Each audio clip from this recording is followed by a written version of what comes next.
नमस्कार, स्वागत बा आप सबके इन खबर के भोजपुरी चैनल पे। पश्चिमी विक्षोभ का प्रभाव सोमवार से ही धीरे धीरे कम हो गईल और ओकरे बाद मौसम साफ होके लागल।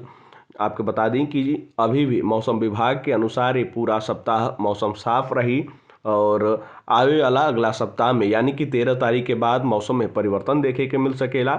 लेकिन बीते दिन जौना तरीका से उत्तर प्रदेश के कई जिलन में बारिश भइल ओसे किसानन के काफी नुकसान भइल। हालांकि सरकार द्वारा किसानन के नुकसान का आकलन कई के रिपोर्ट भेजे खातिर कहल गईल बाटे और ओकरे बाद मुआवजा दिहल जाई। लेकिन आप सबको बता दें कि सोमवार से जौन पश्चिमी विक्षोभ के सक्रियता का असर धीरे धीरे कम भइल, ओकरे बाद मौसम साफ होके लागल और आज कई जिलन में सुबह ठंड महसूस भइल। लेकिन ओकरे बाद धीरे धीरे कड़ाके का धूप निकलल और लोगन के गर्मी का एहसास भी हो रहल बाटे। आप सबके बता दी कि पश्चिमी विक्षोभ से मैदान में बारिश और ओलावृष्टि भइल रहे, पहाड़न पर बर्फबारी भी भइल रहे और वो बर्फबारी वाला इलाका से आवे वाली पछुआ हवा से रात में 2 से 3 डिग्री का टेम्परेचर में गिरावट भी देखे के मिलल रहे।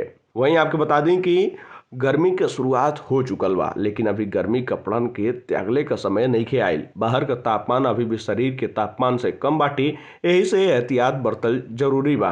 वहीं आपको बता दें कि मौसम विभाग का मानल जाओ तो पूर्वांचल के क्षेत्र होके यानी कि गोरखपुर, देवरिया, बलिया, बस्ती, गाजीपुर, मऊ का इलाका होके या फिर पश्चिमी उत्तर प्रदेश होके 13 तारीख तक मौसम साफ रही और ओकरे बाद मौसम में बड़ा बदलाव देखे के मिली और एक शुरुआत भी पश्चिमी उत्तर प्रदेश से ही देखे के मिली। खैर, ये जानकारी में इतना ही। देश दुनिया से जुड़ल तमाम खबर देखे खातिर आप सब जुड़ल इन खबर भोजपुरी के साथ। धन्यवाद।